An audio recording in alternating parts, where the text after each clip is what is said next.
Hello and welcome to another fascinating episode of Durand Talks in the 131st edition of the Indian Oil Durand Cup. And today we have got someone very, very special, all the way from England. We all know him, English football pundit, one of the finest we have in Europe, and of course, former Leeds United, Andy Cooper. Welcome, Andy, to the Durand Talks show, and I'm sure you're in good health. Yeah, thank you very much. Thanks for having me on. Exciting times ahead in Indian football. It's great to see the competition back to its full stage and full metal like it's always been for so long. So, yeah, thanks for having me on board. Andy, I'm sure that you have been following the Indian Oil Durand Cup quite closely. In fact, you follow football across the globe, but if it comes in terms of Indian football, you also keep a very, very good touch on it. In fact, your connection with Indian football, in terms of the family perspective, is also it's quite far rooted. Uh, I came to know that you have a very, very interesting connection with the Fort William in Kolkata. Can you please go through it?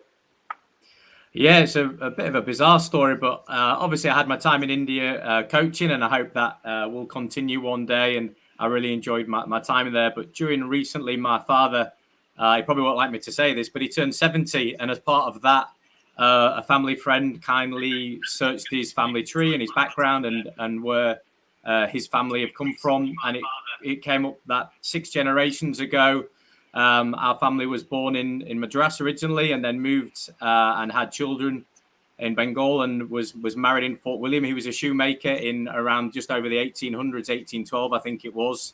And previous to that, his family had been in the British Army. So there's a connection there.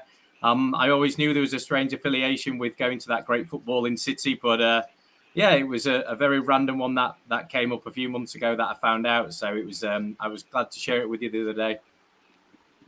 Brilliant, brilliant, Andy. I mean, I'll be going straight to the review and preview perspectives. Andy, of course, Chennai and FC, they were struggling a little bit, but today they really had a very, very good result against Stroud Football Club, who are a very, very formidable side, but they thrashed them 4 goals to 1. How do you see their performance? Yeah, I think this is the stage of the competition where the results do matter. It's an important cup competition, and I know people are still balancing squads and a lot of incoming players, and it also highlights the results across the board really in terms of between the two leagues. Obviously, they're playing their respective leagues, go back in the I League and ISL. So when they come up against each other, it was always something that we spoke about in my time there in India about what's the levels and players, and you look and decide can players fit in different leagues. But today, it's showing that it was a well-deserved victory. I think long overdue for them. I'm sure they've been frustrated about the previous performances and results, really, in parts, if there's been inconsistencies there. But I'm sure without making too many changes like people have been able to do because of the short turnaround in games, they'll find out who the settled squad is and the best players, obviously, not just for this moment in the competition, but obviously looking forward to the season ahead as well. Well, and on the other part of it, I mean, Jamshedpur FC, they fielded their developmental side, and they too ended their note on a high because they played some very, very good football in this particular competition. They finished third. Of course, it's a very tough group when Mohammedan Sporting and Bengaluru FC. I'll be coming back to that because they'll be playing against each other tomorrow. But I mean, in a group where defending champion FC Goa were there, where Mohammedan Sporting was there, Bengaluru FC was there. Jamshedpur did well, isn't it? I mean, finishing third, won a couple of games, of course, against defending champions FC Goa as well, and today against Indian Navy. Yeah, I think when fans straight away talk about the teams entering tournaments, you're looking at immediate results and impact and getting to finals and winning trophies. And if you've got a new management team coming in, assessing the squad, having a period of training, making some changes, adapting to the team shape, there is always going to be a period of adjustment. And sometimes in the early stages, it's maybe who adapts and adjusts better, but for sure they'll know a lot more about their younger players, the development players. We know there's a huge talent pool. They've got a great talent pool and a great working academy as well. So I know that there'll be players that they're developing ready for the season. But I'm sure, with giving the cup competition the utmost respect, there'll also be half an eye on the future and longer term plans and rather just short term vision in terms of immediate success in games. They'll want to implement a style and they'll want to ensure that their blueprint of how they play is on the games. but I'd definitely be thinking toward the longer term and instead of immediate goals. Brilliant. Tomorrow, of course, it's one of the games of this Indian Oil Durand Cup. Bengaluru FC and Mohammedan Sporting will be locking horns with each other. Both the teams are unbeaten so far in this particular competition. Of course, Mohammedan Sporting, they are right up there on number 1 position with 9 points after playing 3 games. Bengaluru FC, they had a draw against FC Goa the other day, and they're on the 2nd position with 7 points. How do you see this battle tomorrow? Yeah, I think it's a brilliant matchup. If you look at a Yorkshireman in charge of one, and you notice the team shape's changed. Predominantly maybe 3-5-2, you'd call that. I don't want to over kind of complicate formations, but they're playing with a lot of width. They're able to get round the backs of teams, and obviously formidable front line as well. I'm sure they'll be disappointed. I know Goa sat off them quite a lot and gave them a lot of time and space in the last round, and then were able to capitalise with two goals, which will be really frustrated from them. But I'm sure the way they've set up and the way they play will be a real big matchup, because they can get in them wide areas and either deliver balls or the stretch play along that back line of the opposition, which means there's a lot of spaces to be able to pick the passes in. So, yeah, they'll be an interesting and formidable opponent. And obviously, Mohammedan, what a start they've had.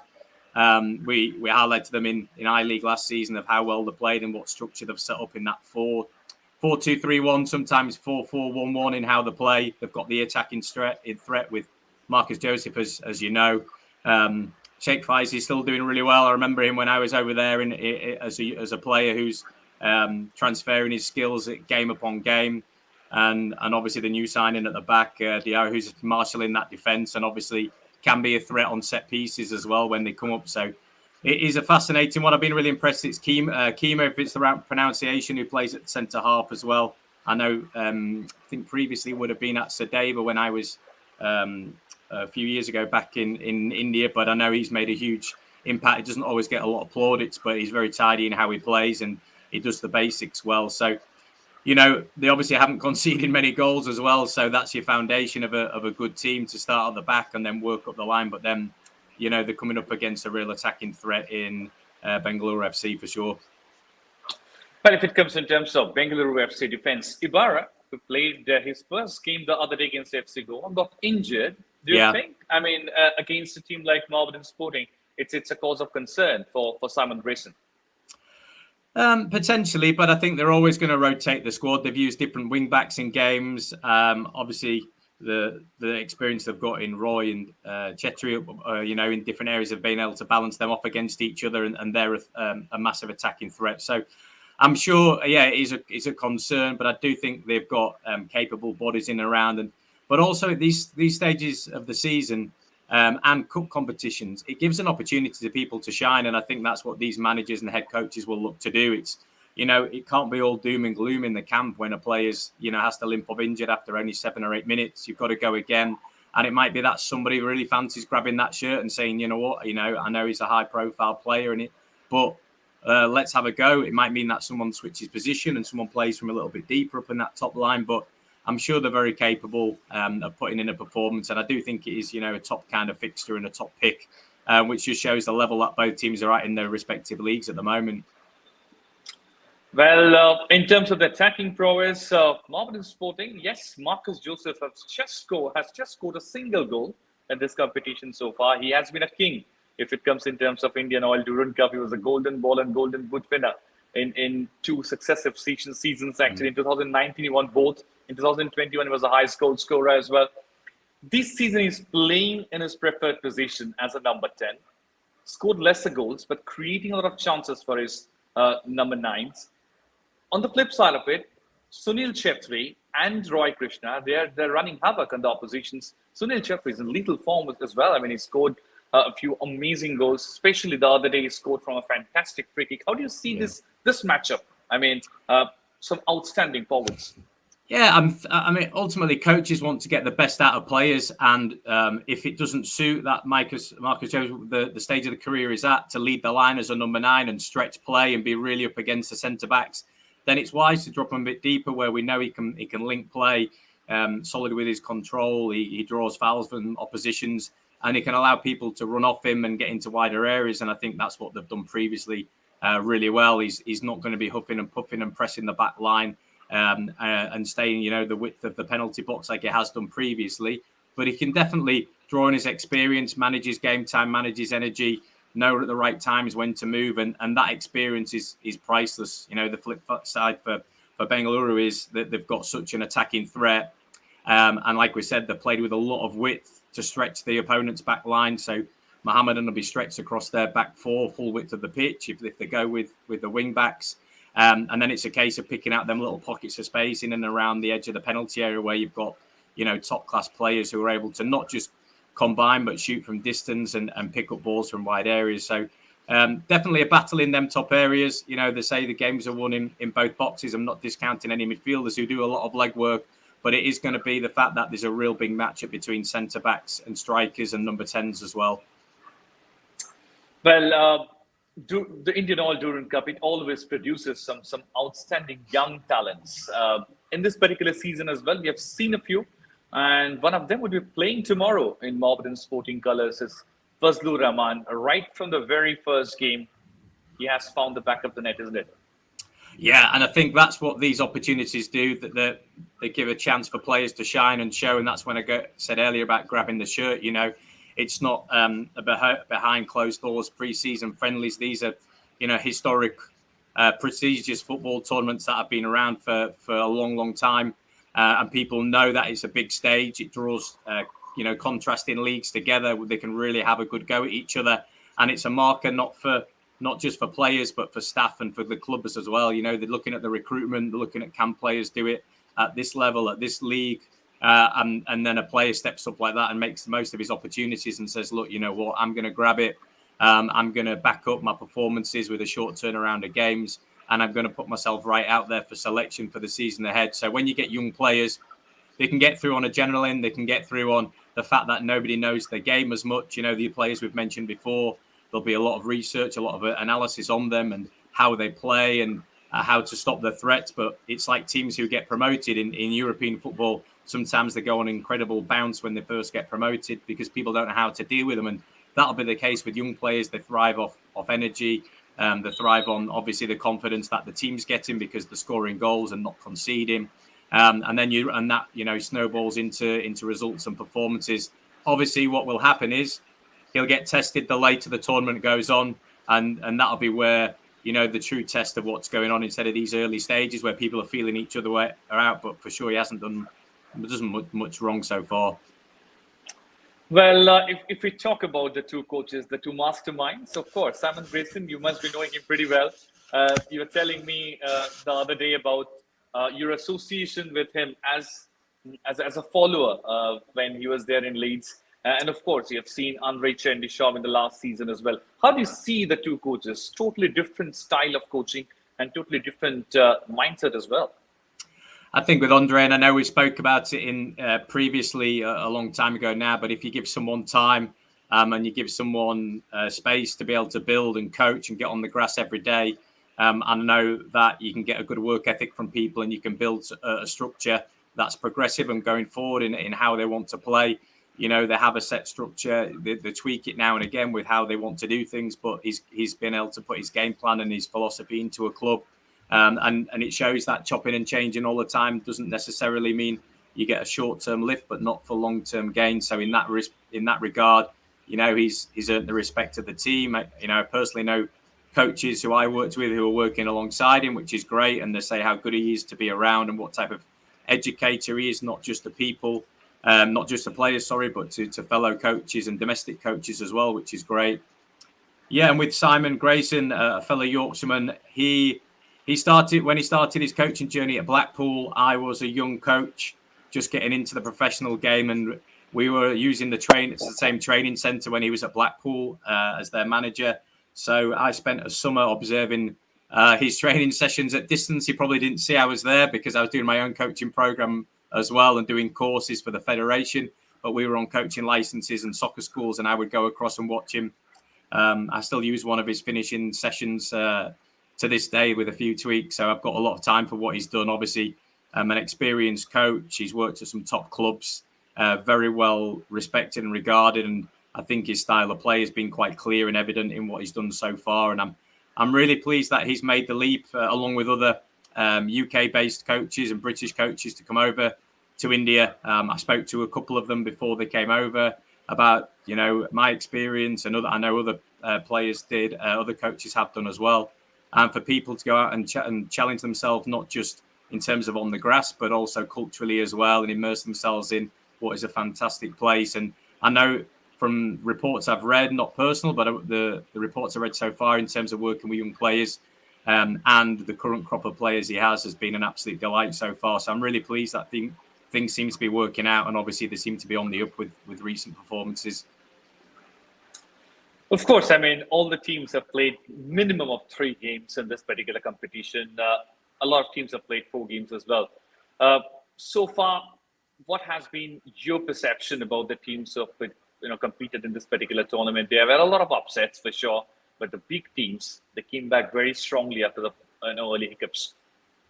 Yeah, and that's the stage you're at. It's a stage of finding your best players, your first systems, making sure that your recruitment's right and getting on the pitch. Odisha, they've maximum and haven't conceded. Northeast have a new manager in and a new coaching staff. They've really got to put themselves, make good decisions around to get some results out of it. They'll be working away. It doesn't mean that they have limited players, but it might mean, with the foreign imports and other players yet to come, that they need to make some tough decisions. I know Paul Groves and obviously a young Indian coach, Floyd Pinto's in there as well. And they'll be loving the challenge of working with players daily and trying to get them up to the level. So just because the results aren't on the pitch straight away, it doesn't mean that people aren't grafting away in the background and trying to turn things in the right direction because of a new management team going in. Odisha have been really strong, obviously Hyderabad as well. Big clubs that you'd imagine are able to make an impact straight away. And that's the stage of the season. You're right. You want to win. You want to win trophies. You want to win big titles. But there will be a long-term goal, and that's to get a settled squad and to understand that you're starting 11 and your best players going into a long, hard season. Well, we have spoken a lot about the 2 Kolkata Giants, the other 2 Kolkata Giants, apart from Mohammedan Sporting, East Bengal and ATK Mohun Bagan. How do you see their performance? Of course, as we all know, Imam East Bengal, they have a new coach in the form of Stephen Constantine, another British. So many British coaches are here in India. It's good to see. I'm sure you'd be happy as well.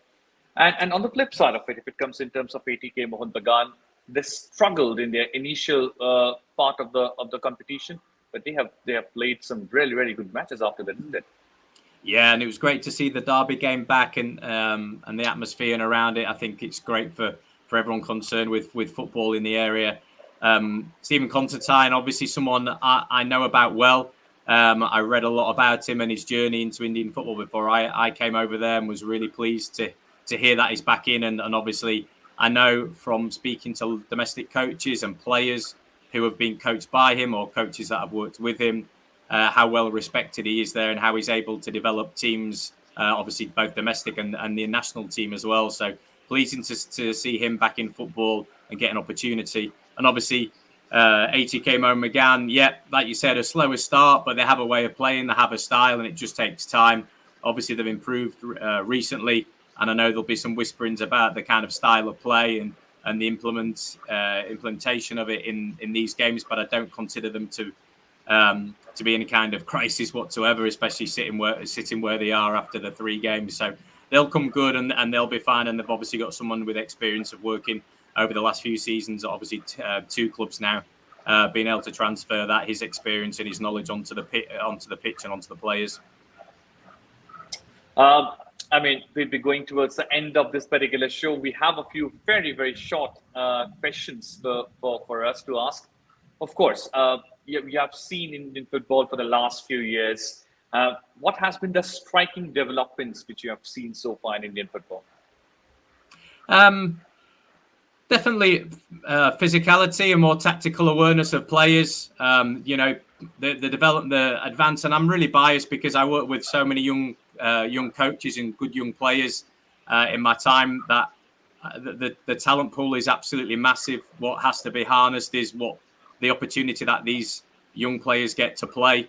So I think, when you see some of the young players making the debuts now and playing in tournaments such as this, it's such a springboard. The fact that you can get these two leagues coming together and being able to play and develop, it gives a platform for these players to show what they can do. So I think the advent of younger players being able to play, the mentoring by senior players, and we've talked about these type of clubs who bring on younger players, for me has been great. I still think it does have some more to go in terms of developing younger players through and getting them game time in both I-League and ISL. But I'm really pleased to see the advancement in young players given opportunity, and probably the tactical awareness of teams. I think, there was periods and spells where late goals and teams were big distances between units on the pitch, but there seems to be an advancement in players really taking on board the information to be able to last out the full games, be able to dig in at difficult moments, and the tactical awareness of that coaches bring. And that's credit to the league and credit to Indian football to be able to attract both international and domestic managers and develop their own. And that's something that I feel is massive. There's some really good Indian coaches working either in head coaches roles or also in assistant roles that are really good grounding. They're getting the tactical awareness of going up and toe-to-toe against other coaches from different parts of the world, and it can only be a benefit for everyone all involved. Well, the Indian Oil Durand Cup being the third oldest football tournament in the world, it had a revival back in 2019, and in 2022, 20 teams have been participating, top ISL teams, top I-League teams, the army sides. They are just battling it out to get those 3 trophies. How do you see the revival of the Indian Oil Durand Cup?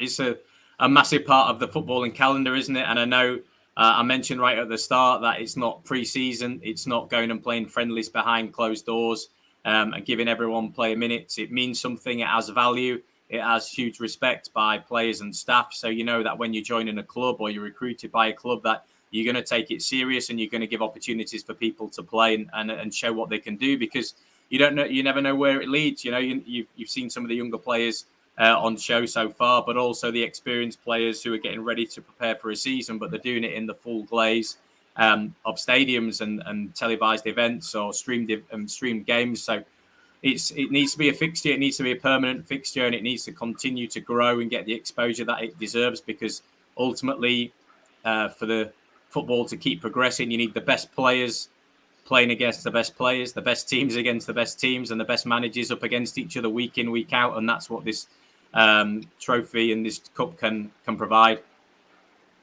Last question, quick prediction for tomorrow's game. Oh, it's difficult, isn't it? A team that's been progressing really well on over the last year against a fellow Yorkshireman.